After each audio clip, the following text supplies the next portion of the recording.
अस्सलाम वालेकुम। दोस्तों आज की वीडियो में हम सेल के एक इम्पोर्टेंट और एसेंशियल ऑर्गेनेली को पढ़ेंगे जिसे साइटोस्केलेटन कहा जाता है। बेसिकली साइटोस्केलेटन सेल में क्या-क्या फंक्शंस परफॉर्म करता है, इसकी यूनिकनेस क्या है और अगर साइटोस्केलेटन ना हो तो सेल को क्या डैमेजेस हो सकते हैं। दोस्तों आज की वीडियो में हम साइटोस्केलेटन को डिटेल से पढ़ेंगे और डिटेल से जानेंगे कि साइटोस्केलेटन बेसिकली है क्या। दोस्तों बिना वक्त ज़ाया किए स्टार्ट करते हैं अपनी आज की वीडियो। दोस्तों आपको सबसे पहले जानना होगा कि साइटोस्केलेटन बेसिकली है क्या। अब दोस्तों ये दो वर्ड का कॉम्बिनेशन है और ये खुद ही अपने आप को जाहिर कर रहा है। जो साइटो है उससे मुराद सेल है और जो स्केलेटन है उससे मुराद है बॉडी या फिर नेटवर्क। यानी ये सेल के अंदर, सेल के इनसाइड ऐसे बॉडीज या नेटवर्क्स होते हैं जो कि क्या काम करते हैं, सेल को शेप प्रोवाइड करेंगे, सेल को स्ट्रेंथ प्रोवाइड करेंगे और सेल को सपोर्ट प्रोवाइड करेंगे। दोस्तों साइटोस्केलेटन बेसिकली साइटोप्लाज्म में पाया जाता है और साइटोप्लाज्म के अंदर ये इस तरह स्केचर्ड, इस तरह बिखरे हुए होते हैं कि सेल को क्या प्रोवाइड करते हैं, शेप, स्ट्रेंथ और सपोर्ट। इसीलिए दोस्तों इनको नेटवर्क कहा गया है। यानी इनसाइड द साइटोप्लाज्म ये एक नेटवर्क है, ट्यूब्यूल्स का, प्रोटीन्स का एक चेन है, एक बॉडीज है, एक स्केचर्ड नुमा स्ट्रक्चर है जो कि एक ढांचा है जो कि बेसिकली सेल को क्या कर रहा है, शेप प्रोवाइड कर रहा है, स्ट्रेंथ प्रोवाइड कर रहा है और दोस्तों सपोर्ट प्रोवाइड कर रहा है। दोस्तों अगर आमतौर पे हम बात करें तो स्पेशली साइटोस्केलेटन एनिमल सेल को काफ़ी ज़्यादा हेल्प करता है उसकी शेप में, उसकी स्ट्रेंथ में, उसको सपोर्ट करने में। क्यों दोस्तों? क्योंकि एनिमल सेल में सेल वॉल नहीं पाया जाता जो कि प्रोटेक्शन करता है, जो कि शेप प्रोवाइड करता है प्लांट सेल को। तो एनिमल सेल में सेल वॉल प्रेजेंट नहीं होता, तो इसलिए एनिमल सेल को ख़तरे ज़्यादा रहते हैं उसकी शेप ख़राब होने में, उसको सपोर्ट न मिलने की वजह से उसका डीनेचर और डिस्ट्रॉय होने में।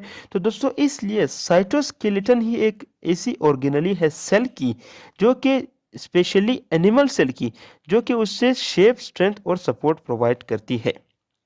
दोस्तों अगर हम देखें तो it also helps in movement of intracellular substances. अब दोस्तों इनसाइड द सेल साइटोप्लाज्म में जितने भी मटेरियल्स का एक्सचेंज होता है एक ऑर्गेनेली से दूसरे ऑर्गेनेली तक या फिर सेल के एक पार्ट से दूसरे पार्ट तक, तो वो तमाम के तमाम जो मूवमेंट हो रही है वो तमाम के तमाम किसकी रिस्पॉन्सिबिलिटी है, साइटोस्केलेटन की। वो हम यहाँ पे भी डिटेल से जानेंगे कि किस तरह सेल के एक पार्ट से मॉलिक्यूल या कोई सब्सटेंस मूवमेंट करके दूसरे पार्ट तक पहुंचता है।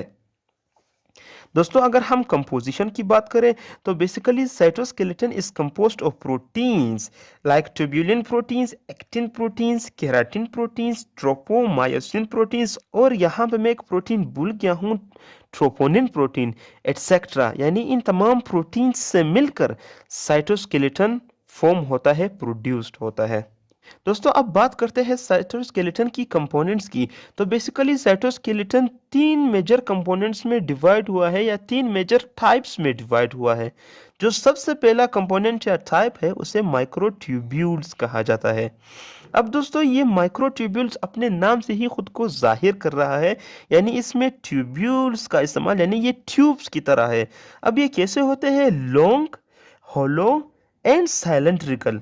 दोस्तों ये माइक्रोट्यूब्यूल्स बेसिकली ट्यूब्स नुमा होते हैं जो कि लॉन्ग होते हैं, लंबे होते हैं, होलो होते हैं यानी अंदर से बिल्कुल खाली होते हैं और सिलेंड्रिकल यानी सिलेंडर की नुमा होते हैं। जैसे यहाँ पे मैंने जाहिर किया है ये एक माइक्रोट्यूब्यूल का स्ट्रक्चर है। सिर्फ ये ब्लू पॉइंटर से जो मैंने ड्रॉ किया है ये वाली, ये ट्यूब्स की तरह होलो है, सिलेंड्रिकल है, ये एक माइक्रोट्यूब्यूल है। इसी तरह दोस्तों अगर हम कंपोजिशन की बात करें तो माइक्रोट्यूब्यूल्स बेसिकली ट्यूबुलिन प्रोटीन से मिलकर बने हैं। दोस्तों ट्यूबुलिन प्रोटीन से मिलकर माइक्रोट्यूब्यूल्स बनते हैं। इसी तरह दोस्तों ये थिकेस्ट है, जो साइटोस्केलेटन के कंपोनेंट है उसमें थिकेस्ट है माइक्रोट्यूब्यूल, यानी जो सबसे मोटा कंपोनेंट है साइटोस्केलेटन का वो माइक्रोट्यूब्यूल ही है, क्योंकि ये 25 नैनोमीटर इन डायमीटर है। इनकी साइज दोस्तों 25 नैनोमीटर है डायमीटर में। इसी तरह दोस्तों दोस्तों ये जो माइक्रोट्यूब्यूल्स है ये अटैच्ड है with cell wall in plants. यानी दोस्तों आपको पता है कि प्लांट्स के सेल वॉल की मदद से सेल डिफरेंट मटेरियल्स को ट्रांसपोर्ट करता है। तो हमने यहाँ पे बात की थी कि जो डिफरेंट मॉलिक्यूल्स या कंपोनेंट्स है उससे कौन मूव कराता है, उसे दोस्तों माइक्रोट्यूब्यूल्स मूव कराता है। और ये माइक्रोट्यूब्यूल सेल वॉल के साथ अटैच है। ये माइक्रोट्यूब्यूल सेल के डिफरेंट पार्ट्स से कंपोनेंट्स लेकर सेल वॉल तक पहुंचाता है और फिर सेल वॉल मजीद उसको ट्रांसपोर्ट करता है। अब दोस्तों बात करते हैं फंक्शंस की कि बेसिकली माइक्रोट्यूब्यूल्स क्या फंक्शंस परफॉर्म करते हैं। तो बेसिकली दोस्तों जो जितने भी कंपोनेंट्स है साइटोस्केलेटन की, उनका जो मेजर फंक्शन है वो तो यही है कि शेप, स्ट्रेंथ और सपोर्ट प्रोवाइड करेंगे सेल को। लेकिन उसके अलावा जो इनके फंक्शंस है वो ये है दोस्तों, जो माइक्रोट्यूब्यूल्स है उसका फंक्शन ये है दोस्तों कि helps in movement of materials in the cell. अब यहाँ पे हम डिटेल से पढ़ेंगे कि किस तरह मूवमेंट होती है सब्सटेंसेस की, मॉलिक्यूल्स की एक पार्ट ऑफ द सेल से दूसरे पार्ट ऑफ द सेल पर। अब दोस्तों आपको पता है कि साइटोप्लाज्म के अंदर लिक्विड होता है, तो यूं ही नहीं मॉलिक्यूल्स और कंपोनेंट्स मूव करते हैं, फिर तो दोस्तों ये कंपोनेंट्स जहां पे इसको जाना चाहिए उधर से कहीं और ही चले जाएंगे। तो इस तरह नहीं होता बिल्कुल। ये एक स्पेसिफिक एक स्केचर्ड ट्यूब्यूल्स का स्ट्रक्चर होता है साइटोप्लाज्म के अंदर, माइक्रोट्यूब्यूल्स का। तो इस पर क्या होते हैं कि जो जिस मटेरियल को सेल ने किधर भिजवाना होता है तो उस पर कुछ रिसेप्टर मौजूद होते हैं। जैसा हमने यहाँ पे जाहिर किया है कि ये एक मटेरियल है, ये कंपोनेंट है और इसके ऊपर रिसेप्टर्स मौजूद है। अब दोस्तों इन रिसेप्टर को फिर क्या होगा कि मोटर प्रोटीन्स है, मोटर प्रोटीन्स वो इन रिसेप्टर को जानकर इन रिसेप्टर के साथ सिग्नलिंग करके इनके साथ अटैच हो जाती है। जो मोटर प्रोटीन है वो इन रिसेप्टर के साथ अटैच हो जाती है और वो मोटर प्रोटीन इस काबिल है कि माइक्रोट्यूब्यूल्स पर रन कर सके। दोस्तों आप देख सकते हैं किस तरह ये रन कर रहा है माइक्रोट्यूब्यूल्स के ऊपर। तो दोस्तों ये with the help of microtubules and motor proteins, the materials is transferred from one part of the cell to another part of the cell। यानी दोस्तों माइक्रोट्यूब्यूल्स की मदद से ही कंपोनेंट्स को एक पार्ट से दूसरे पार्ट तक पहुंचाया जाता है, या जहां भी जिस सेल के किसी भी हिस्से में कंपोनेंट्स की जरूरत हो तो वहां पर उसे पहुंचा दिया जाता है। दोस्तों अगर हम दूसरे फंक्शन की बात करें तो फॉर्म्स सीलिया, फ्लैजिला एंड सेंट्रियोल्स। अब दोस्तों जो साइटोस्केलेटन है वो बेसिकली प्रोडक्शन भी करता है सीलिया, फ्लैजिला और सेंट्रियोल्स की।